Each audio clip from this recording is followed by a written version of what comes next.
दोस्तों नमस्कार, आप लोगों का मेरे चैनल में स्वागत है। मैं आज आप लोगों को बताने वाला हूं Indian army joint turtle army commission online entrance exam TAOEE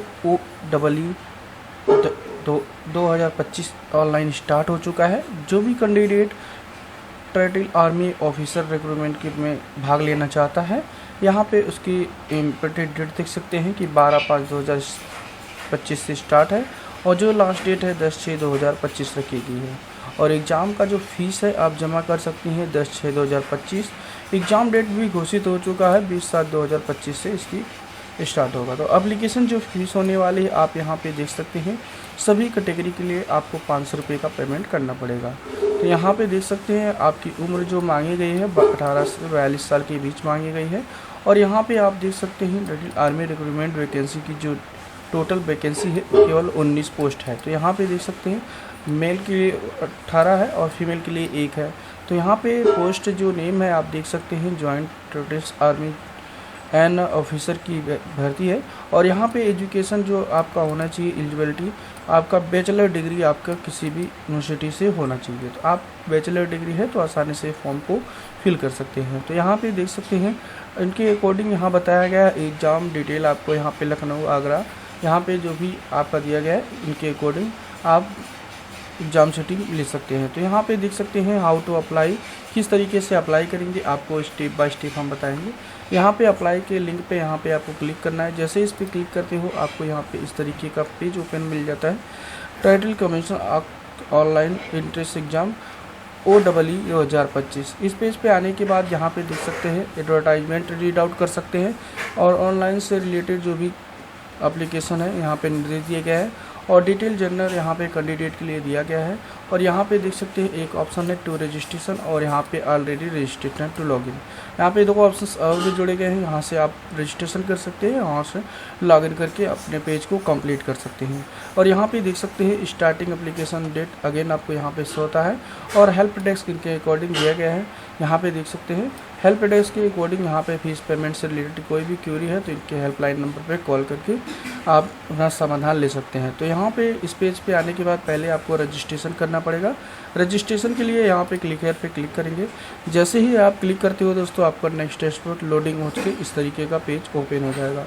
again आपको इस तरीके का निर्देश दिया जाता है कि आप PC में ही वर्क करें। तो यहाँ पे आप देख सकते हैं यूज़र ID एंड पासवर्ड के अकॉर्डिंग आपको यहाँ पे रजिस्ट्रेशन करने के लिए रजिस्ट्रेशन ज़रूरी है। तो आप अपने अकॉर्डिंग यहाँ पे जो भी कैंडिडेट का फुल नेम होगा मैट्रिकुलस होगा दोबारा से अपने मोबाइल नंबर को मेंशन कर लीजिएगा। इस बॉक्स में यहाँ पे आपको ईमेल ID डालना है और दोबारा से अपनी ईमेल ID को मेंशन कर लेंगे। आपको यहाँ बताया जाता है कि जो भी आप मोबाइल नंबर ईमेल ID आप देंगे वो आपका कम्युनिकेशन के अकॉर्डिंग जो है आपके माध्यम होगा, जो कि आपका clearly send to your using same, एकदम सेम डालिएगा, जिससे कि आपको यहाँ पे जो भी निर्देश होगा इनके अकॉर्डिंग आपके मेल ID और मोबाइल पे ही सूचना दी जाएगी। तो यहाँ पे जनरेट OTP पे क्लिक करेंगे। उसके बाद यहाँ पे दोस्तों आप देख सकते हैं कि जो भी कैप्चर शो हो रहा है उस कैप्चर्स को यहाँ पे प्रॉपरली आपको मेंशन कर देना है।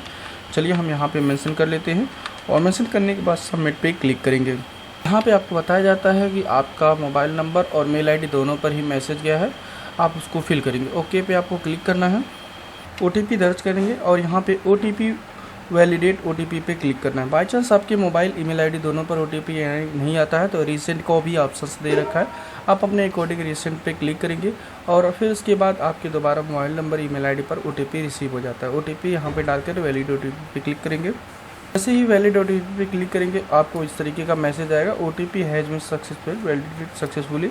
ओके पे क्लिक करना है। ओके पे क्लिक करेंगे, आपको डिक्लेरेशन को चेकआउट कर देना है। जो भी यहाँ पे कैप्चर हो रहा है आप अपने अकॉर्डिंग फिल कर लीजिएगा। उसके बाद आपको यहाँ वेरीफाई पे क्लिक करना है। आपके अकॉर्डिंग आपका यहाँ पे अगेन आपको इस तरीके का मैसेज होगा कि आपका नाम वेरीफाई कर लीजिए और अपने according mobile number email ID दोनों वेरीफाई करिए। वेरीफाई पे क्लिक करेंगे।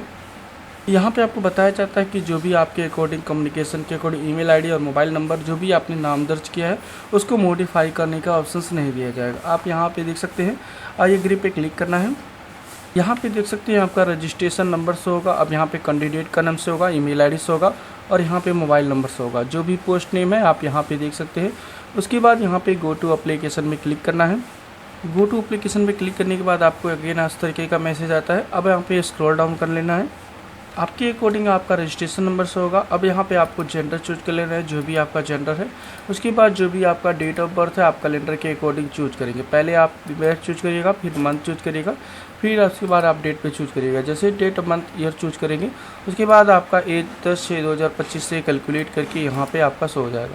अब आपको यहाँ पे पूछा जा रहा है नेशनलिटी, आपका जो भी नेशनलिटी आप इंडियन सिटीजन चूज करेंगे। फिर उसके बाद आप यहाँ पे आपको पूछा गया है कि कौन से पोस्ट के अकॉर्डिंग आप ऑलरेडी अगर अप्लाई हैं तो आप अपने अकॉर्डिंग यहाँ पे फिल कर सकते हैं। जैसे कि आपने कभी अप्लाई किया है और नहीं कर रखा है प्रयास तो आप 0 पे मेंशन कर दीजिएगा। अब यहाँ पे स्क्रॉल डाउन करेंगे, यहाँ पे देख सकते हैं आपका नाम शो हो जाएगा। अब यहाँ पे जो भी फादर्स नेम होगा आप अपने अकॉर्डिंग मेंशन कर लीजिए। चलिए मैं अपने अकॉर्डिंग यहाँ फादर नेम मेंशन कर लेता हूँ। जो भी मदर्स नेम होगा उसको वहाँ पे आपको अपने अकॉर्डिंग यहाँ पे टाइप कर लेना है। चलिए मैं अपने अकॉर्डिंग मदर्स नेम टाइप कर लेता हूँ। फिर इसके बाद मैरिटल स्टेटस पूछा गया है तो आप अपने अकॉर्डिंग मैरिटल स्टेटस यहाँ पे मेंशन कर लेंगे। फिर इसके बाद यहाँ पे धर्म चूज कर लेंगे, जो भी आपका धर्म होगा। उसके बाद यहाँ पे नियरेस्ट रेलवे स्टेशन आपको चूज कर लेना है। स्क्रॉल डाउन करते हैं, यहाँ पे प्रेफरेंस स्टेट आपको चूज करना है कि जहाँ पे आप जो है प्रेफरेंस देना चाहते हैं। तो पहले आपको स्टेट चूज कर लेना है। फिर इसके बाद यहाँ पे सिटी, जो भी आपकी नज़दीक की सिटी है उसको आपको यहाँ पे 5 अलग अलग आपको स्टेट के पहले स्टेट चूज करेंगे। फिर इसी तरीके से 5 अलग अलग आपको सिटी चूज कर लेना है एग्जाम के लिए। तो आप अपने अकॉर्डिंग जो भी रखना चाहते हैं, सेम आप नहीं रख सकते हैं, आप ये ध्यान रखिएगा, आपको सेम नहीं रखना है, आपको अलग अलग ही देना पड़ेगा। तो आप अपने अकॉर्डिंग 5 स्टेट पहले चूज कर लीजिएगा, फिर सिटी अलग अलग आपको यहाँ पे चूज करना पड़ेगा, जो भी आपकी नज़दीकी सिटी हो। फिर इसके बाद आप यहाँ पे देख सकते हैं हमने यहाँ पे 5 चूज कर लिया है। तो अपने अकॉर्डिंग हमने जो भी आप रखना चाहते हैं रख सकते हैं। उसके बाद यहाँ पे आपसे पूछा जा रहा है employee detail, are you employ can full employed, तो यस या नो अपने अकॉर्डिंग यहाँ पे मेंशन करिएगा। तो यहाँ पे आप देख सकते हैं, यहाँ पे दोस्तों आर यू गेन एम्प्लॉयड पे क्लिक करते हैं तो अगर नो पे क्लिक करेंगे तो आपको इस तरीके का मैसेज आ जाएगा कि are you not eligible to apply. तो आपको यहाँ पे इस पर क्लिक करते हैं तो दिखा देते हैं आपको नेचर ऑफ एम्प्लॉयड के अकॉर्डिंग सेंट्रल गवर्नमेंट या यूनिट टेरिटरी के अकॉर्डिंग आप जो है एम्प्लॉय है, या स्टेट गवर्नमेंट या सेमी गवर्नमेंट के अकॉर्डिंग है, या पीवीटी सेक्टर के अकॉर्डिंग प्राइवेट में आप वर्क कर रहे हैं, या सेल्फ एम्प्लॉय है तो सेल्फ एम्प्लॉयज पे क्लिक करेंगे, या regular army navy air force police gear इसके अकॉर्डिंग आते हैं तो आप यहाँ पे सेलेक्ट करेंगे। जो कैंडिडेट आप अगर कोई भी एम्प्लॉय नहीं है तो सेल्फ एम्प्लॉयड पे क्लिक करेंगे। और फिर इसके बाद आपको उनका संगठन का नाम मेंशन करना पड़ेगा और संगठन का एड्रेस मेंशन करेंगे। उसके बाद यहाँ पे सेव एंड नेक्स्ट पे क्लिक करेंगे। तो सेल्फ एम्प्लॉय में आप अपने अकॉर्डिंग जिस भी डिपार्टमेंट में आप वर्क करते हैं फर्म में उसका नाम लिखेंगे और यहाँ पे उसका एड्रेस मेंशन करेंगे और उसके बाद ही आप यहाँ पे सेव एंड नेक्स्ट पे क्लिक करेंगे। जब तक दोस्तों आप इनके अकॉर्डिंग नहीं आते हैं तब तक आप फॉर्म को नहीं फिल कर पाएंगे। तो यह ध्यान रखना पड़ेगा कि आप सेंट्रल गवर्नमेंट, यूनाइटेड टेरिटरी या स्टेट गवर्नमेंट, सेमी गवर्नमेंट या पीवीटी सेक्टर या सेल्फ एम्प्लॉय के अकॉर्डिंग आते हैं तो सेल्फ एम्प्लॉय पे क्लिक करेंगे, नेम ऑफ डिपार्टमेंट या फर्म लिखेंगे, फिर उसके बाद एड्रेस उसका लिखमेंट करेंगे, सेव एंड नेक्स्ट पे क्लिक करेंगे। जैसे ही डाटा सेव हो जाएगा यहाँ पे एड्रेस डिटेल आपको फिल करना है। इसमें देख सकते हैं एड्रेस लाइन 1 में आपको विलेज आप अपने अकॉर्डिंग मेंशन कर लीजिएगा, जो भी आप अपने अकॉर्डिंग विलेज होगा यहाँ पे मेंशन कर लीजिए। चलिए मैं अपने अकॉर्डिंग यहाँ पे विलेज को मेंशन कर लेता हूँ। विलेज मेंशन करने के बाद इस बॉक्स में आपको पोस्ट मेंशन करना है, जो भी आपका पोस्ट होगा। तो चलिए मैं अपने अकॉर्डिंग यहाँ पे पोस्ट को अभी मेंशन कर लेता हूँ। इसके बाद यहाँ पे कंट्री चूज कर लेना है। इसके बाद यहाँ पे स्टेट को चूज कर लेना है, जो भी आपका स्टेट होगा। फिर उसके बाद स्टेट के अकॉर्डिंग जो भी ज़िले होते हैं जिला आ जाएगा, जिला सेलेक्ट करेंगे और फिर उसके बाद यहाँ पे जो भी पिन कोड है आप अपने अकॉर्डिंग यहाँ पे टाइप कर लीजिएगा। पिन कोड टाइप करने के बाद आपसे पूछा गया है कि प्रेजेंट एंड परमानेंट दोनों सेम है, तो इस पर क्लिक करेंगे तो आपका यहाँ पे ऑटोमेटिकली डाटा फैच हो जाएगा, आपको फिल करने की ज़रूरत नहीं है। उसके बाद सेव एंड नेक्स्ट पे क्लिक करेंगे। उसके बाद यहाँ पे क्वालिफिकेशन एंड एक्सपीरियंस आपको फिल करना है। यहाँ पे पहले आप देख सकते हैं आपको स्पष्ट बताया गया है कि graduation qualification should be any recognised board के अकॉर्डिंग आपका होना चाहिए। और यहाँ पर आप देख सकते हैं 10th की डिटेल पहले फिल करेंगे। आपको नेम ऑफ बोर्ड आप काउंसलिंग पूछा गया है तो आप अपने अकॉर्डिंग किस बोर्ड से आपने कर रखा है हाई स्कूल, यहाँ पे अपने अकॉर्डिंग बोर्ड का नाम यहाँ पे मेंशन कर लीजिएगा। इसके बाद यहाँ पे आपको ईयर पूछा गया किस ईयर में आपने कंप्लीट किया है, अपने अकॉर्डिंग हाई स्कूल का ईयर मेंशन करिएगा। नेम इंस्टीट्यूट या नेम आपको मेंशन करना है, जो भी आपका इंस्टीट्यूट नेम होगा। तो चलिए मैं अपने अकॉर्डिंग नाम मेंशन कर लेता हूँ हाई स्कूल का। उसके बाद यहाँ पे आपको अपने अकॉर्डिंग आप पूछा गया है कि परसेंटेज था या CGPA था, तो आप अपने अकॉर्डिंग सेलेक्ट करिएगा। परसेंटेज तो परसेंटेज मेंशन करेंगे और उसके बाद जो भी आपका टोटल मार्क का मार्क मेंशन करेंगे और कितना नंबर आपने ऑब्टेन किया था उसको यहाँ पे आप अपने कोड पहले ऑप्टेन मार्क लिखेंगे, यहाँ पे जो भी ऑप्टेन मार्क होगा, तो इसके बाद यहाँ पे टोटल मार्क इस बॉक्स में मेंशन करेंगे, ऑटोमेटिकली यहाँ पे परसेंटेज आ जाएगा। उसके बाद यहाँ पे स्क्रॉल डाउन करेंगे, 12th का डिटेल फिल करना है। इसी तरीके से यहाँ पे 12th की डिटेल में आप किस बोर्ड से हैं, पहले बोर्ड का नाम यहाँ पे मेंशन कर लेते हैं। मैं अपने अकॉर्डिंग यहाँ मेंशन कर लेता हूँ किस ईयर में कंप्लीट किया, इस ईयर को आपको यहाँ पे मेंशन कर लेना है, जो भी ईयर है।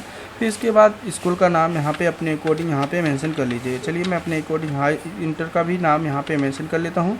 फिर इसके बाद स्ट्रीम पूछा गया, किस स्ट्रीम के अकॉर्डिंग थे, आर्ट साइंस से, साइंस साइड या फिजिक्स केमिस्ट्री मैथ था। तो आप अपने अकॉर्डिंग जिस भी सब्जेक्ट था वहाँ सब सारे सब्जेक्ट का नाम भी लिख सकते हैं। और अगर यहाँ पे आर्ट साइंस या साइंस लिखते हैं तो भी कोई दिक्कत नहीं है। तो मैं मेरे अकॉर्डिंग फिजिक्स केमिस्ट्री मैथ था, तो मैं यहाँ पे PCM यहाँ पे मेंशन कर लेता हूँ, जिससे कि यहाँ पे शॉर्टकट में हो जाएगा फिजिक्स केमिस्ट्री मैथ। अगर आप बायो रखे तो PCB लिख दीजिएगा, कोई दिक्कत नहीं है। फिर उसके बाद यहाँ पे परसेंटेज था या CGPA था, आप अपने अकॉर्डिंग मेंशन करिएगा। टोटल ऑप्टेन मार्क आपको यहाँ पे मेंशन करना है, कितना आपने प्राप्तांक किया था, और यहाँ पे टोटल मैक्सिमम मार्क आपको यहाँ पे मेंशन कर लेना है। जैसे मेंशन करेंगे परसेंटेज ऑटोमेटिकली आ जाएगा। अब यहाँ पे स्क्रॉल डाउन करेंगे, उसके बाद ग्रेजुएशन या एसेंशियल डिग्री पूछा गया, तो आप अपने अकॉर्डिंग क्वालिफिकेशन डिग्री आपको यहाँ पूछा गया है, BA कर रखी है या BCom कर रखे हैं, जो भी कर रखे हैं उसका यहाँ पे नाम लिखेंगे। चलिए मेरे अकॉर्डिंग यहाँ पे मैंने BCom लिख दिया। फिर उसके बाद यहाँ पे पूछा गया है यूनिवर्सिटी, जिस भी यूनिवर्सिटी से कर रखा है उस यूनिवर्सिटी का नाम यहाँ पे मेंशन कर लीजिए। चलिए मैं अपने अकॉर्डिंग यहाँ पे नाम मेंशन कर लेता हूँ।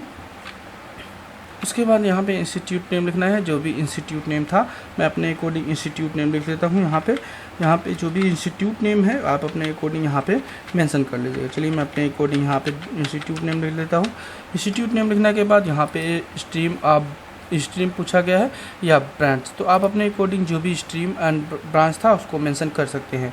और आप यहाँ पे अगर स्ट्रीम एंड ब्रांच नहीं मालूम है तो आप अपने अकॉर्डिंग सारे सब्जेक्ट का नाम भी मेंशन कर सकते हैं, कोई दिक्कत नहीं होने वाला है।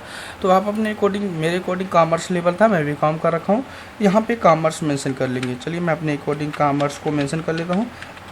उसके बाद यहाँ पे आपको month and year and passing आपको मेंशन करना है, जो भी मार्कशीट पे आपकी दी गई है। तो चलिए मैंने अपने अकॉर्डिंग यहाँ पे मेंशन कर लिया। फिर उसके बाद यहाँ पे पूछा गया है कि आपके अकॉर्डिंग परसेंटेज था या CGPA था, तो उसको मेंशन करेंगे। टोटल ऑप्टेन मार्क आपको यहाँ पे मेंशन करना है, कितने नंबर आपने प्राप्तांक किया। तो चलिए मैं अपने अकॉर्डिंग मेंशन करता हूँ, कितने नंबर का था आपको यहाँ पे मेंशन करना है, टोटल मैक्सिमम मार्क। उसके बाद परसेंटेज ऑटोमेटिकली आ जाएगा। उसके बाद यहाँ पे एडिशनल क्वालिफिकेशन और भी कोई डिटेल है उसी तरीके से एडिशनल क्वालिफिकेशन डिग्री का नाम लिखेंगे, इंस्टीट्यूट, पासिंग फॉर्म लिखेंगे, यहाँ पे सब्जेक्ट लिखेंगे। फिर इसके बाद यहाँ पे उसी तरीके से आपको किस ईयर में आपने पास किया उसको मेंशन करेंगे। और उसके बाद यहाँ पे आपको CGPA था या परसेंटेज था उसको मेंशन करेंगे। टोटल ऑप्टेन मार्क लिखेंगे और यहाँ पे टोटल मैक्सिमम मार्क लिखेंगे। फिर इसके बाद स्क्रॉल डाउन के लीगल डिटेल आपसे पूछा गया है, आपसे पूछा जाए have you ever been involve in any criminal case, yes no अपने अकॉर्डिंग यहाँ पे मेंशन करेंगे। फिर इसके बाद आपसे पूछा जा रहा है एनी केस इन पेंडिंग है, तो आप कोर्ट में, तो यस नो अपने अकॉर्डिंग यहाँ पे मेंशन करिएगा। फिर इसके बाद आपसे पूछा जा रहा है are you ever been arrested या प्रोसिक्यूटर, तो आप अपने अकॉर्डिंग अरेस्ट हुए हैं, तो यस नो अपने अकॉर्डिंग मेंशन कर सकते हैं। उसके बाद यहाँ पे any case against police station में है आपके अकॉर्डिंग, तो आप अपने अकॉर्डिंग यहाँ पे मेंशन करेंगे यस या नो। फिर उसके बाद आपसे पूछा जा रहा है have you ever been convert to court, court के अकॉर्डिंग आपके जो है शामिल हुए हैं, यस या नो अपने अकॉर्डिंग यहाँ मेंशन करेंगे। फिर इसके बाद आप यहाँ पे देख सकते हैं पूछा गया have you debarred by appearing the examination by Union Public Service Commission, government, Indian state government के अकॉर्डिंग, कोई भी यहाँ पे इसका मतलब दोस्तों यही है कि स्टेट गवर्नमेंट या सेंट्रल गवर्नमेंट के अकॉर्डिंग आप कभी भी किसी परीक्षा में बैन किए गए हैं, डिबार्ड बाहर किए गए हैं, तो आप अपने अकॉर्डिंग यस या नो पे चूज करेंगे। और उसके बाद सेव एंड नेक्स्ट पे क्लिक करेंगे। जैसे सेव एंड नेक्स्ट पे क्लिक करेंगे डाटा सेव हो जाएगा। अब यहाँ पे आपको फ़ोटो अपलोड करना है। फ़ोटो की क्राइटेरिया आपको देख सकते हैं, क्लिक हेयर पे क्लिक करेंगे। यहाँ पे आपको बताया गया है 100 से 200 KB के बीच 200 DPI पे होना चाहिए, और यहाँ पे स्पष्ट बताया गया है वाइट बैकग्राउंड का होना चाहिए। तो फ़ोटो अपलोड कर लेंगे। उसके बाद यहाँ पे सिग्नेचर अपलोड करेंगे। सिग्नेचर की क्राइटेरिया 80 से 150 KB के बीच JPG फॉर्मेट में आपको रख लेना है। उसी तरीके से आपको 10th की जो मार्कशीट है उसको भी आपको यहाँ पे बताया गया है कि 100 से 1 MB के अंदर JPG या PDF फॉर्मेट में रख लेना है, उसको भी अपलोड करेंगे। उसी तरीके से 12वीं की जो मार्कशीट एंड और सर्टिफिकेट है उसको भी यहाँ पे अपलोड करेंगे। और यहाँ पे जो भी एसेंशियल ग्रेजुएशन एक और क्वालिफिकेशन है उसको भी यहाँ पे अपलोड करेंगे। और यहाँ पे आप देख सकते हैं अगर कोई एडिशनल डिग्री क्वालिफिकेशन है तो उसको भी यहाँ पे अपलोड कर लेंगे। उसके बाद आपके नाम के अकॉर्डिंग यहाँ पे जो भी पेमेंट्स होगा उससे डिक्लेरेशन चेकआउट कर लेंगे सभी के। तो मेरे अकॉर्डिंग सब कुछ सही है और मैं यहाँ पे सभी डिक्लेरेशन चेकआउट कर लेता हूँ और कैप्चर फिल करके और प्रीव्यू पे क्लिक करके अपने डिटेल्स को चेकआउट कर लेंगे। उसके बाद आप यहाँ पे सबमिट पे क्लिक करेंगे। यहाँ पे देख सकते हैं जिस भी मेथड से पेमेंट करना चाहते हैं कर सकते हैं। चलिए हम यूपीआई पे क्लिक करते हैं। यूपीआई पे क्लिक करने के बाद यहाँ पे क्यूआर कोड से होता है, इस क्यूआर कोड को हम स्कैन करके बहुत ही आसान तरीके से पेमेंट कर लेंगे। जैसे ही पेमेंट सक्सेसफुली हो जाएगा हमारा फाइनली प्रिंट डाउनलोड हो जाएगा और डाउनलोड करके रख सकते हैं। इस तरीके से आपको यहाँ पे फॉर्म फिल करना है। ओके दोस्तों, थैंक यू, बाय।